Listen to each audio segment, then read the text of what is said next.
Let's check in on the weather conditions right now, the wind, see if that's playing a factor at all. Evan, how's it looking? We know our water level is very low. Yeah, water year so far has not been very good to us. In most spots around the county, we're below normal by a couple of inches, meaning that the amount of rain that we normally would have seen from October 1st to today is below normal. You're looking live outside. This is another camera that we have from UC San Diego in partnership with SDG&E. Part of that, as you heard Ned and Eric mention, is the concern of power lines in the area. That, of course, could be filled with smoke right now, or even some of the flames in some cases. Want to take you to where we're talking about the Sorrento Valley fire conditions. Vanessa Paz was able to pull all this data up, showing us where we're seeing those flames. It's basically right off the 805 and 5 split.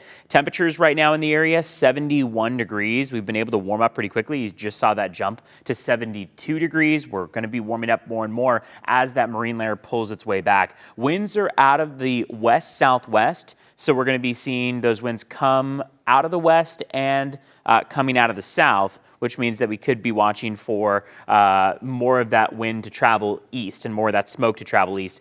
Gusts, as Tori mentioned, are not too concerning. We're at about 12 miles per hour on our wind gusts. That, of course, is not great. We'd like our wind to be at 0, but toward the afternoon stretch, we're going to watch as those winds pick up in speed. So you can see how around the Del Mar area, up through Escondido, by the time we get to about 2:30, just a couple hours from now, we expect that those wind gusts will be between about 15 and 20 miles per hour. So only getting more intense as the afternoon comes around, which is why fire crews want to be able to tackle this as quickly as possible and to be able to get the upper hand before we start to see an uptick in those wind speeds and wind gusts. We've tried to see if any of our other area cameras are able to get us any of the live pictures out there of this fire. Right now, this is live from our Mount Soledad camera. You are able to make out just how intense the trees are moving with the wind that we have out there. But as mentioned, right now temperatures are mostly in the low 70s. Humidity is down to about 60%. All of these factors, I'd say, are working in our favor for now, in that winds are not too intense, humidity is not too low. But as we get to the afternoon, that's when these will start to become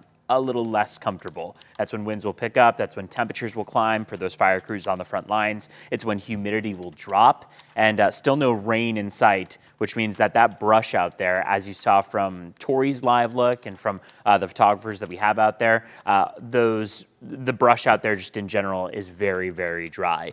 So we'll keep monitoring this. Going to try to pull up other cameras, see if we can get other angles from this. But as you heard Ned and Eric mention, the main thing is to be watching, for local alerts, to be up to date on where those fire lines are. You see just how active those fire crews are. This is a live look outside, just so close to those flames, trying to create that barrier between all the brush that is burning and the businesses, the homes that are nearby. Ned and Eric. Okay. Yeah, busy area for mountain bikers, hikers. We just spoke to, Tori just spoke to a cyclist who actually called this fire in. He was concerned. He said around 9:30.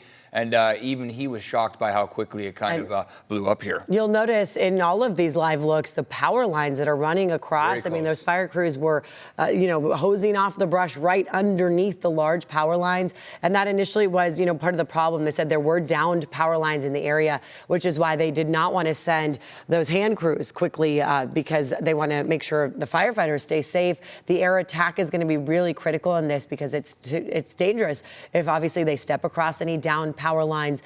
So right now, obviously, you're seeing some of them out there walking along that burned brush. They tend to, on the areas that have already burned, check for those hot spots, make sure those spots are out so they don't flare up again. But since this is moving in that east direction, they're going to be on that eastern side to make sure that all of that brush is at least wet enough so that hopefully it doesn't spread through some of that with the hoses, with the water drops. Certainly the fire retardant creates a line around these fires, which they're working to do as we speak. We're watching them going up that hillside. Yeah, wow. I mean, now they're on foot, trying to make sure that any hot spots don't flare up on what they've already put out. So this is the Torrey Hills neighborhood. That's the primary concern for fire crews right now, and specifically the 10,500 block of Sand Crab Place, the 10,500 block of Corte Jardine Del Mar, and evacuation warnings out for 5,000 block of Sea Mist Lane. I can tell you that the natural fire break of the 5805 on the western side is great, but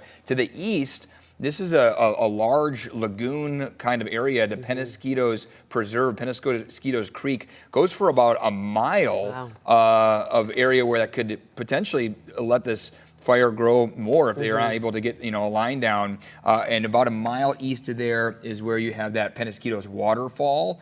So there's some water in the air, some natural breaks there. But the bigger concern is if it should travel east, there's an entirely much larger neighborhood, Carmel Country Highlands. So that's really what they want to do, is try to get that fire line created and knock down those flames so it discontinues heading east. And for anyone who might be seeing these warnings, your phone might be sounding the alarm. There's another drop that we just saw. Wow, a massive one right there. But for those of you who are in those areas that you're being told to get out, or just a heads up to get out, San Diego Police Department office, that's where they're advising people to go. So if you need a meeting spot to get with family or friends or neighbors to make sure everyone's okay, there's the San Diego Police Department offices right on Eastgate Mall Road. So that's in the UTC area. It's right across from La Jolla Country Day School. It shares actually the parking lot with the JCC as well. So that's where people are being advised to go to get away from that smoke, from the fire, the danger there. Also to get out of the way of firefighters. We know with so many of these fires, sometimes there are long lines of people trying to drive out of there. They see the smoke, and obviously it causes that panic, but we don't want that to happen. So they've been warning people through the Genesis app. That is key to all of this, to leave if you get an alert there on your phone if you're in that evacuation zone.